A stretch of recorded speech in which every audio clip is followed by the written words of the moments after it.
Yeah, good morning, everybody. On behalf of myself, Justin Black, Joe Urquhart over on the table here, and actually my Uncle Daryl, he come down from Darwin, some of you may know him, but thanks for having us here today. Was Blackie's job. This is rare for me. I don't do speeches, didn't even do one at my own wedding, but we'll get through it. A little bit about Midfield. Midfield was started 50 odd years ago by my father, who's no longer with us, but it's our 50th year this year. We've actually still got our two original employees in the business, and we're based down in Warrnambool. We process around about 1,500 cattle a day, every day of the year. Within 3 weeks, we'll go to 1,800 cattle. We also process 11 to 12,000 sheep and lambs a day. Run a bit of land, milk a few cows, milk about 10,000 cows, and about 20 odd thousand cattle on feed at any one time in our own feedlots. We are based in Warrnambool, and if you're sending cattle from here south, there's the plants, or the major plants you go past, to be Thomas Foods at Murray Bridge, Tees at Narracourt, then there's us. So I actually got this map put up. Really, as Dinmore as a reference, we're no further. We're about 170, 80 kilometres further than Dinmore. Now in Victoria, that we can get B triples through there, the freight costs don't change. You know, be if you're heading to the east coast or you're heading to here longer. Australia is a big paddock, and we need it to be a big paddock. We've been buying cattle out of the territory, more so Alice Springs and those areas in the early parts, for 40 odd years. So it's a big part of our business. We need cattle through the winter when the southern supply dries up, because we run our workforce, we run our kills or processing, same number every day. Doesn't go down, continues to go up. So the northern cattle supply is a big part of our business, and it'll continue to be so. Freight isn't cheap, but it's probably cheaper than running another abattoirs. These, as Matt knows, he's run plants. Plants aren't easy to run. I personally enjoy running plants. That's what I was born to do. May not be that good at it, but they're not easy to run. Labour isn't easy to manage, but it's what we do. We like doing it. So we, in our business, we have about 2,100 employees across the business. On day shift, there's about 1,100 employees. I've got to be careful what I say here with cameras going. It's a different speech. But, we don't have industrial issues. We have a good workforce, and we run it accordingly. Typically, the issues we have trucking cattle out of, we'll say Katherine, are less than we have trucking within 50 kilometres of our plant at home. We find out of these areas, the cattle are only loaded fit to travel. Whereas closer to home, people will put them on there. They could be a crook cow or a lame cow or something like that. I'll put the cow on there with the risk of getting it through the supply chain. So trucking cattle long distances is easier, by and large, than trucking them short distances. There's a lot more scrutiny on us, or on the industry these days, because probably one of the best and worst things is the same that happened in our industry, is iPhones, camera phones, social media. A truck drives through town, a cow's leg or head or lamb's legs hanging out the side of a truck, we get the call. And the community is very, very sensitive about livestock on trucks. So then there's a photo, then they're complaining about the truck driver. All our trucks have outwards and inwards facing cameras and GPS, all our own livestock trucks, and the drivers want them. And we've had 2 complaints this week, both drivers were innocent. So it just seems, it's getting harder to operate. What makes it possible to truck cattle a long way, especially out of this part of the world, is people like Brad and Lisa down at Stewart Plains, is prepping the cattle and only loading the cattle that are fit to travel. Makes a huge difference at the other end. And then we get the cattle. They don't come direct from here all the way to Warrnambool. There's 2 stops typically. And then when we get them to Warrnambool, we'll put them on electrolytes and high energy hay for 2 days. So we get the lactic acid and the bruising and get a bit more, get them to rehydrate. And we find we can actually pick up about 2% live weight in those 2 days. And then it also makes it easier for processing the animal. Less bruises means we get better yields. Less lactic acid, so when they're dropping the knuckles and the likes, we don't get lactic acid all over the cuts. So we want the animals fit for slaughter, fit for freight, fit for slaughter, and it makes it fit commercially to sell. These days, we don't drag cattle off trucks. I grew up dragging cattle off trucks, and that's the way it was. We don't sit cattle on trucks overnight. and it's very rare for us to do an emergency kill. Two reasons: a lot of markets don't want animals that can't walk to the kill themselves. They don't want a cancer-eyed cow or a cow that's lame or what it may be, mastitis, all these sort of things. The other side to it is the social side of it. My kids, a lot of kids, they're putting drones up over farms, factories, events, this and that. You can't hide anything. My father used to think you could build a 300 meg dam and no one would know about it. He found out differently. But it's just, that's the way it is nowadays. The types of cattle we process, or we target, all cattle. We do cows, we do bull, we do grain-fed, grass-fed. We buy store cattle for backgrounding, for feedlots, all these sort of things. But the only animal we don't do is Wagyu, and we're not looking to do it. But for our reasons, that's what we concentrate on. What is important to farming, I find, is that we don't tell farmers how to do their job. They need to farm to their environment. We farm. If Brahman works for you, you've got to make it work. If that's what's best for your system, your environment, your area, then you need to find the processor that gives you the best return. Maybe us, maybe someone else. But the processor shouldn't be telling you guys what to grow, what to market and like, because there's a market around the world somewhere for every item of an animal. But the only thing we don't sell out of a cow would be the moo. The compost, the paunch, we run a 30,000 tonne composting facility that goes back into fertiliser, works out to a value of about $237 a tonne. The waste, all these sort of things, like they actually all have a value. The markets, the job's changed with the ease of access to information. We get calls if the market dips. MLA, this isn't a crack at MLA, but MLA put a report out that the market's dipped at Roma or Dubbo or something like that. Our customers will be on the phone that night in a faraway market overseas wanting a price reduction. When I first started, I'll come back into this business about 20 odd years ago, we'd get to hold the price up for 3 or 4 weeks because they didn't see it. It's funny how the same customers never ring when the price goes up. So the way we market and the way we trade our product nowadays is very, very different to what it was up until about sort of 10 years ago. But that is what it is. The USA, our two biggest markets, the USA and Japan, it doesn't change. They're about 14 to 16% of our sales each. And they've been mainstays in our business for a long, long time. But they're very important markets, and I don't see that changing as some of the presenters, including Angus, spoke about earlier today. As for Trump, when he put the tariffs in, I wish he had to put 50%. One of the best things that happened to our business, we lost our China ticket 21 years ago. Trump put the tariffs in. Straight away, the currency moved by about 6.7%, something like that. Depends on what day it was. We trade in US dollars globally, so all our sales in US dollars, so we actually got a pay rise. The market, I think the tariffs come in on the Thursday morning. The market went quiet until the Tuesday night, and so it's a week, and then everything just resumed back to normal. But what we did get, we got ourselves and 9 other plants. Within 2 weeks, we got a China approval that we've been trying to get for 21 years, a virtual audit, whereas previously you just couldn't get these sort of things. So it's actually been a good thing for our business, in turn your product. Other markets started getting stronger in the Middle East and Saudi and China, balance of Asia or parts of Asia. They want security of supply, stable supply.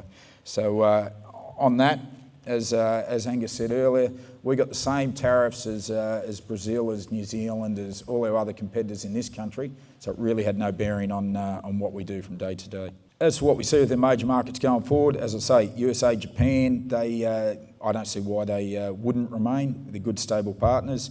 China comes and goes, but it is an important market, especially for the secondary items.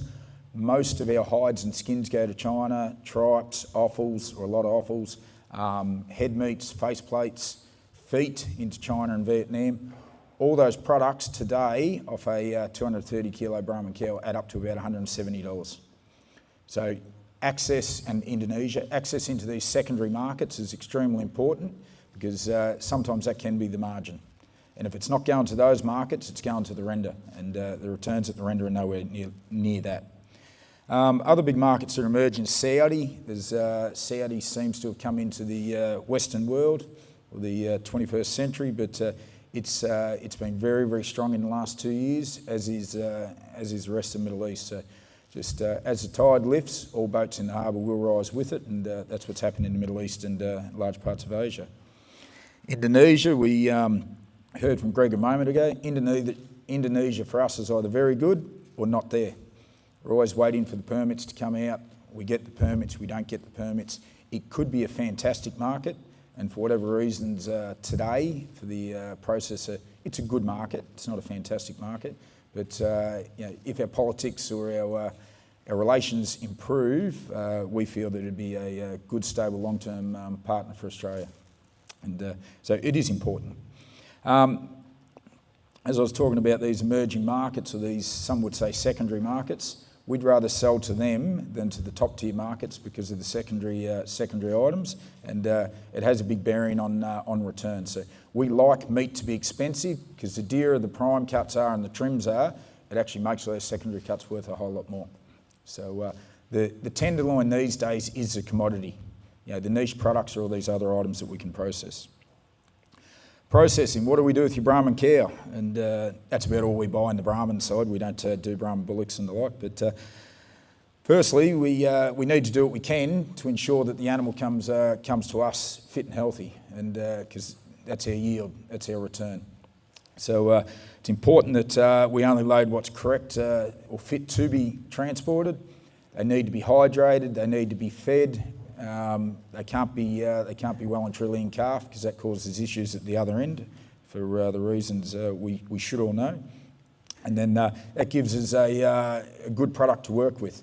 Then when we get the Brahman cow to Warrnambool, we find the rumen, what our yields are about 30% less in offal yields because of the smaller rumen and the likes because of the breeding, 25 to 30%. So it is smaller. The tongues, they're a bit smaller. We get a premium for a tongue over 1.8 kilos into your markets like Japan and these. Very, very challenging to get a tongue over that weight for a Brahman cow. So that has a big bearing on returns. But the round cuts out of the butt cuts, they'll go into jerky meat, sandwich meats, all this sort of stuff in the US. A little bit to Japan, knuckles into Indonesia. Trims, you'll see here in a moment when I put some of the innovations and automation we got. The trims are graded very, very fine. We get about a 93 CL trim out of the early cows out of the territory. Out of the later cows in the season, they'll easily go 95 CL.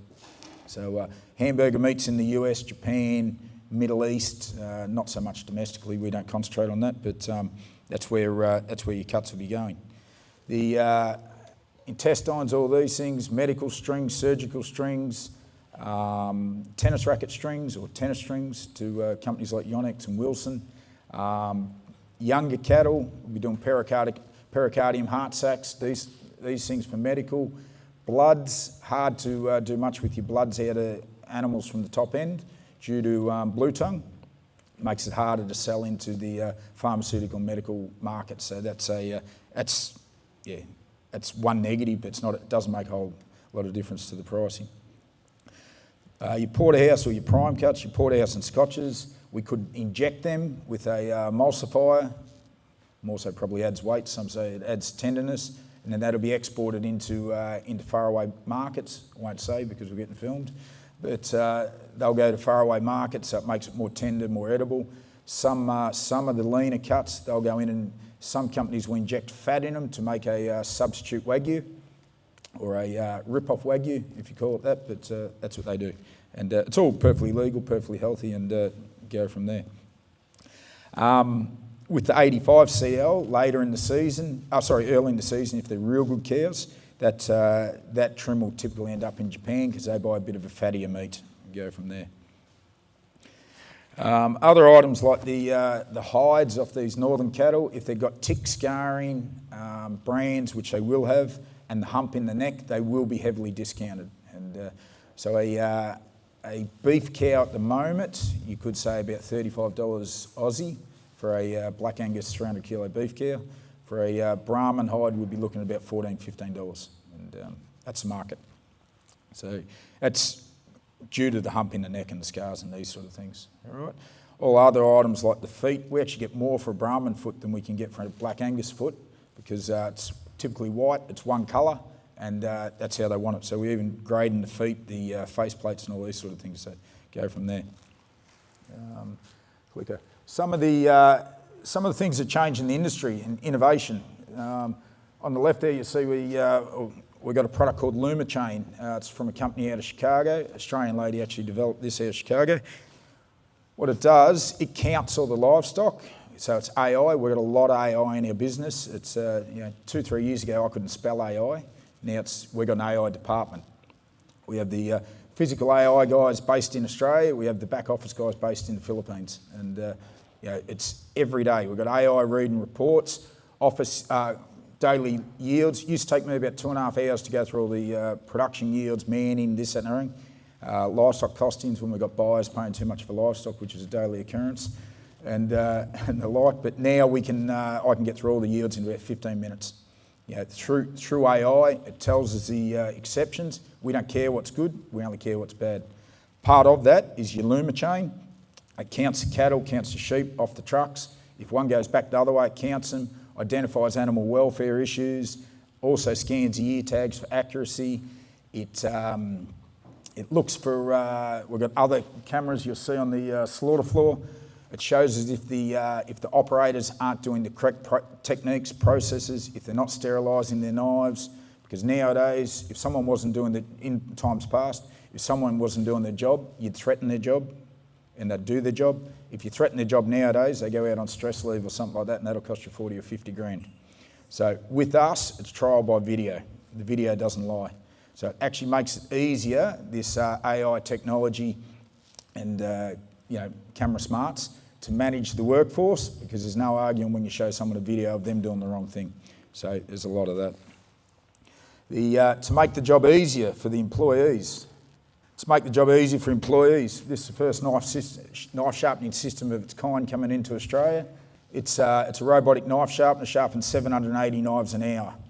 No one has their own knife. Times past, when I did my trade, you'd go home, you'd sharpen your knife, you took pride in it, you'd do the job. No one does that now. Because of the migrant workforce, they're very good, but their ambition isn't to be a meat worker, isn't to be a butcher, isn't to be the best at that. Their ambition is to earn an income, move to the next job or next career, whatever that may be. I get that. So now, all our workforce, they don't have a knife. They're the company's knives. They get 2 sharp knives, they get a blunt knife, they get another sharp knife. So that's never an issue. So this robotic knife sharpening is a big thing for us and the workforce, because we can actually get a beef boner in and going within 3 days now. So they learn with a Microsoft HoloLens, I think it is. They learn their cutting lines. You see them standing in the room, they're looking around. They're not actually doing nothing. But through AR and VR and these sort of things, they follow the cut lines. We use Ray-Ban Meta glasses. I've seen the livestock in the yards this morning, the cattle kill with the drover. He called me with the Ray-Ban Meta glasses on because he's wanting to send stock out. We're looking at the same thing. So it's a big thing for what we do. Even on the farms, the dairy farms especially, if we have an issue on weekends, the person there calving or whatever, they'll call the vet with the Ray-Ban Meta glasses on and they tell them what to do. If they can't do it, they'll come out. So it's good for training people. So this machine, not cheap, $1.7 million. We can't afford not to have it. When we put this up to our accountants or our number crunchers, they ask what the return is. There is no return. It's people that haven't got sore hands, sore elbows, sore backs, getting frustrated. They come to work, they're productive, our yields are good, our hygiene's good. And maybe on that day that they don't want to come to work on a Friday because it's the end of the week, they will come to work because they know they've got a sharp knife. It has a huge bearing on their business. Because just in the day shift alone, there's over 5.5 million knife cuts a shift on that shift, so we need it. This is another system we've got in. This is called a Morel TMS. We're not the only ones to have this. This is a trim management system. It'll grade the trims accurately to plus or minus 0.2%. So the trims go down the belt. We pack about 18 tonne of trim an hour for burgers and the like. But the trim will go down the belt, goes through an X-ray, then a fat analyzer, and it plucks it off. So we can actually make the recipe or make the cake. So we can have fat trim that we keep sending around the room, or we send out and we bring it back in to blend it with lean trim, because our production guys are working out the best return or best formula for the return on which trim we should be making for which market. So that's a big thing for our business and for a lot of businesses. I would think within 5 years in Australia, the companies that don't have these type of systems, it'll make it very, very challenging to deal with the likes of McDonald's and Burger King and these companies, because they want us to do the job for them. It's got to be spot on.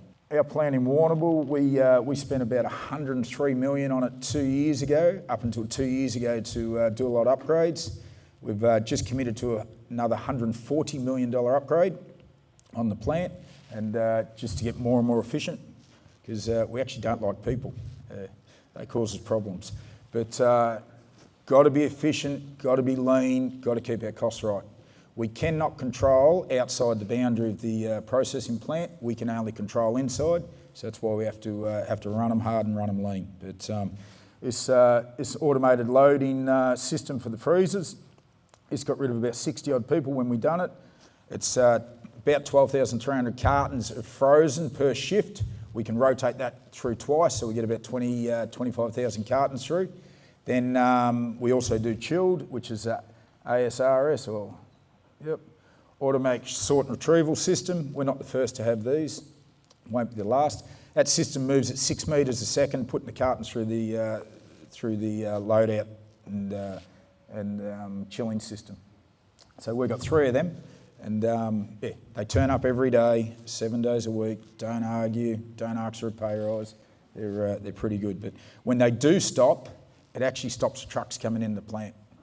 So we have about 1,000 tonne of product comes through the gate a day, near enough we're a 97% yield on an animal coming in, with everything. And so there's 1,000 tonne comes in, 1,000 tonne goes out.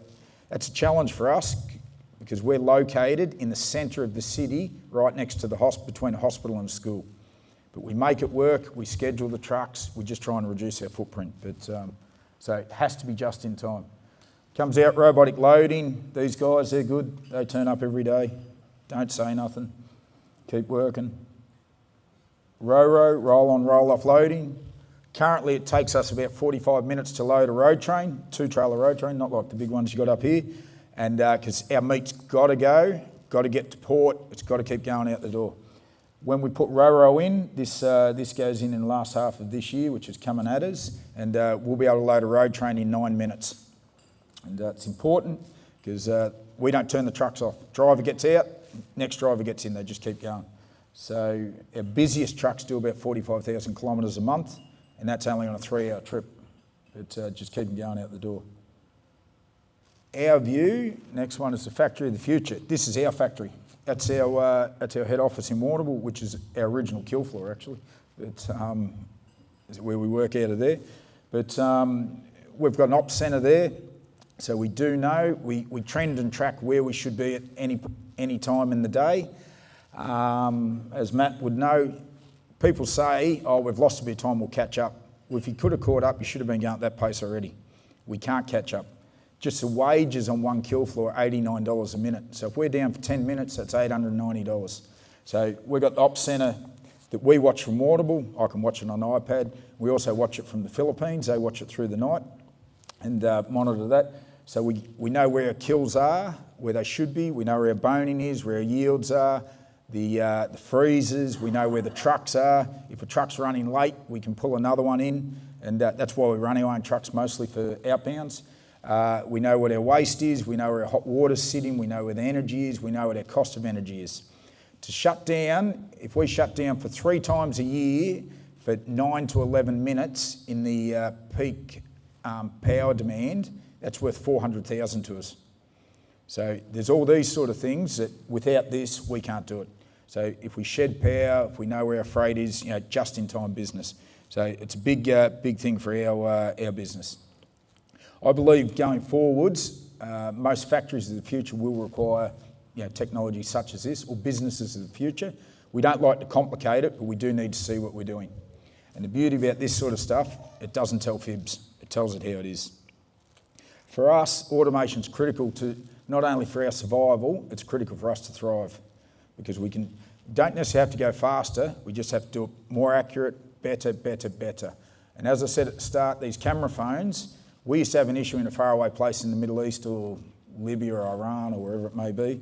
The buyer would ring, they'd ring and say, oh, your labelling's wrong, or there's a leg sticking out of the box. We don't believe you, because they can't send a photo back then.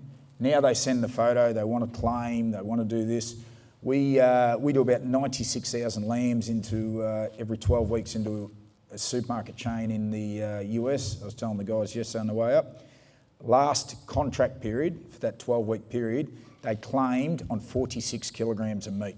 To me, why would you bother? But in some of these businesses, more people work in compliance now than there is in the in the P&L centres. But that's where we're at. Another, as I say, went on a meat business. Sorry, this is some of the technology. Drone in the box. This automatic drone flies over our factories, meat factories, milk factories. We're also milk processors, farms. So this one here, at the abattoir, it flies over the factory 24/7 every 30 minutes. Goes over, it detects, or it looks for heat spots in the plant for a pending fire, cold spots, a gas leak, water leak, the walls blown out, looks for escaped animals, it looks for people walking around site without their high vis on, it looks for intruders, and that's about it. That system there, first one cost 60,000, and it gets cheaper after that. That gives us nearly $500,000 discount a year on that site's insurance, because it's got constant monitoring for fire, intruders, all these sort of things. So things like this, we can control that. So that's on factories, farms, all these sort of things. So and works well. Management of plants, it will get harder. Hence we need to look after these people and have the right people. What we're doing at the plant, there's nothing wrong with our wages. Our wages, some in management would say they're too high. The employees would say they're too low. But we have no worries getting people. We have worries getting accommodation. We just cannot get accommodation. So we've just committed to the next video I'll show you that. I'll start this. We're putting our wash facilities directly off the floors. We're decentralising our change rooms and the like. People now wear smocks. They don't come and get changed. They put a smock over their clothing, because I get hot, Justin gets cold, Joey sits in the middle, all this. You can wear what you want to work as long as you take the jewellery off. Put a smock over the top. But we've reduced their donning and doffing times by about 10 minutes per session, which is in the morning, smoko and lunch. That gives them more time to sit and relax, because they come straight to the side of their floor, they put their smock on, they put their valuables in their locker, they step straight through on their floor. And by decentralising, a lot of the migrants tend to want to bring their own food. Not like us Aussies, we get out of bed late and we live off a Monster Energy can and a potato cake. But they tend to bring their own food, so they've got their microwaves, and it gives them more time. So could generate an extra 20 minutes to 30 minutes a day. Another job we've done, we got approval for this, took 3 years to get approval. We've got 21 acres, because we are in the city centre. 21 acres at the back of our main plant. We built an accommodation complex there, essentially a big four for employees, for 500 employees. It's a big spend. It's a $10 million spend, or just shy of $10 million spend. But the employees, the migrants, when they come to Australia, they don't want to buy a car, they don't want to buy a jet ski, they don't want to buy a house if they're only here for 2 years or 4 years or whatever it may be. They come in here to earn money. So we've found currently we bus 511 people to and from work every day into outside accommodation that we own and manage. This goes right next to the plant. This will be additional labour. It's got a female area, it's got a male area, and it's got a couples area. So people get their own accommodation. So Wi-Fi, amenities, common cooking, not allowed to cook in their room, 2 half basketball courts, geothermal pool, all these sort of things, more reflective of what some of the mines may be doing nowadays. Freight, big one. Road trains in Victoria is a huge thing. I never thought it would happen, but we need to move gear. We do about a third of our own freight, not livestock freight. We do probably 20% of our own livestock freight, but a third of the product that comes and goes through the gate today we do. We don't do it for cost, we do it for reliability. So just so we know we can get the product in, get the product out. So we run about 48 trucks ourselves, road trains or B-doubles equivalent, and just to get the job done. But very, very important. The train in our areas become more and more unreliable. We have to have trucks. Train's cheaper, but when they do an occupation of the track for 6 weeks, we can't get trucks. So we're forced to go to trucks all day, every day, because we know they'll be there all day, every day. But then if anyone's been to Victoria in recent times, the roads are horrendous and does a lot of damage. We wear gear out, but that's just part of what we do. All right. Our energy and waste costs, dollar on dollar, have gone up threefold in the last 7 years. But our cost of energy, or our consumption of energy and waste, has gone down. So we really focus hard on what we do. So a litre of water we use up to 6 times. So it'll come in clean, might go through a steriliser. Then it might go wash a tray table, a gut tray table. Then it'll go down, as an example, it'll go down, cook the tripe. Then, because it's already hot, we're paid to heat it up. Then it'll go down and flush through the sheep yards. Then it'll come out, we'll use the night chemical to blend into it, and we'll wash the cattle yards. Then it'll go out to the trade waste, all these sort of things. So it's not, we can't control the energy costs, we can control how much of it we use. So that's something we concentrate on there. On the shipping, we'll go back to that. On the logistics, one of the speakers was mentioning before, I think it was Angus, but containers are very, very hard to get. So most of our freight goes out of Melbourne, which is one of the bigger ports in Australia. But containers are hard to get. They're just in time. So we, at any one time, we could have $60 to $80 million worth of meat sitting in warehouses in Melbourne, waiting on containers, because they've gotten hard to get. And especially since they've closed the Suez Canal and this China stuff and all this sort of stuff, I won't get into that. But if we don't have containers, we can't work. So that's why we have to use outside warehouse and storage. Another form of freight, we do about 600 tonne a week of air freight into the Middle East, all lamb, carcass lamb, not relevant for here, but it's like Indonesia, certain markets have their customs and rituals and traditions. The Middle East, they want that fresh lamb. So we put about 600 tonne of lamb on a plane a week. In a busy week, that's kill today, chill tonight, and fly out tomorrow morning. So that's for those markets. All right. The risk, as we see going forwards, probably one of the biggest risks, our social licence. These guys are a challenge for the industry. I think as of this week, they've just disclosed the 30th plant abattoir in Australia for animal abuse. Some legitimate, some not so. And I don't have an issue with getting named and shamed over that. But it is a risk to the industry, meaning livestock needs to be fit to load because we're getting watched. A truck pulls up at a roadhouse, we get this all the time.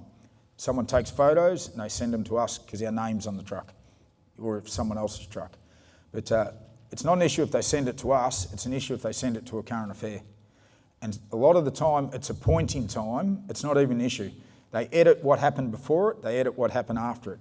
But we can't defend this. It's not about us losing our licence to process meat, it's about our customers not returning their calls. So this social licence is a huge thing, whether it's staff, animal welfare, transparency in how we do things. It's something that didn't really exist, 8 or 10 years ago, but now it's front of mind. Market access, big one. We're in a market, we're out of a market. I don't see that changing with the geopolitical landscape at the moment or in the future, but that will be what it'll be. The volatility of global markets, we actually go right out of volatility as long as it's in the markets that we serve. But this Middle East situation, that's been both challenging and opportunistic, but we don't wish for it, but we've got to work around that. Labour, 3 years ago, we're on our knees during COVID. The most we could process a day was about 240 cattle and 2,000 sheep and lambs. When we had the capacity of 1,500, or back then 1,400, and 10,000, because we had no labour. So labour at the moment is plentiful. The market for labour is very, very good, but I don't know what's going to happen in the future, but that's always a concern to us. Biosecurity, big thing, and for the reasons we know. Red tape. I don't do red tape very well, but there's more and more and more of it, and that's the true cost to industry. And a lot of the red tape that we see is not required.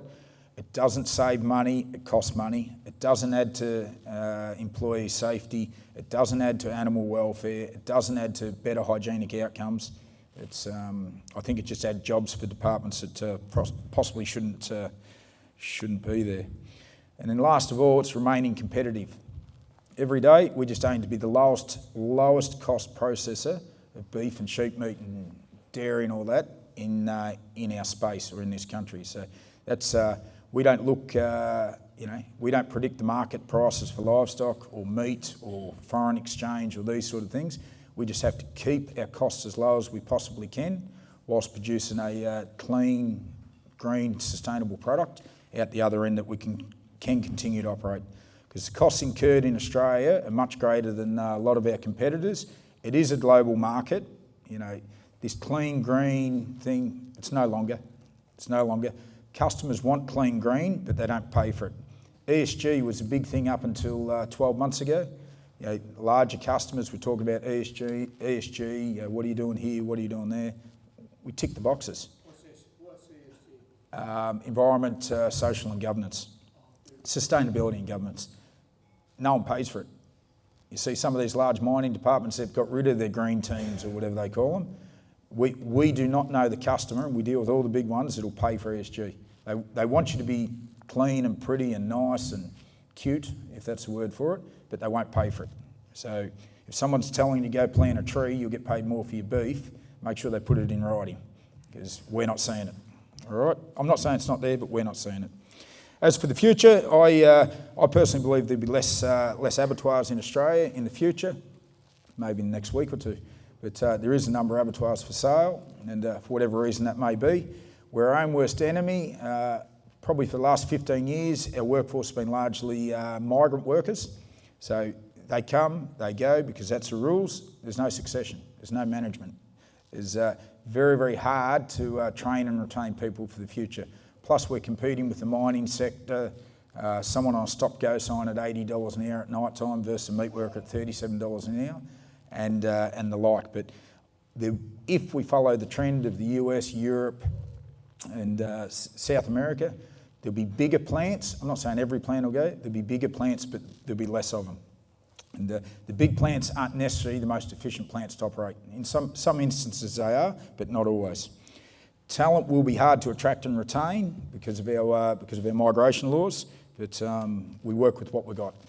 We personally have plenty of talent, plenty of succession, if not too much succession.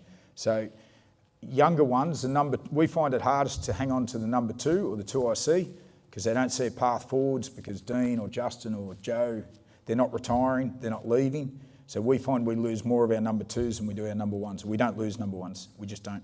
So, but that's fine. They get a bit bigger, better opportunity somewhere else, and good luck to them. Our focus for us will be just low cost, lean, mean, fast, efficient. Hopefully give you guys a better service. It allows you to put a bit more in your pocket, and our customers at the other end. But thank you. If you've got any questions, happy to take them, and have a good day.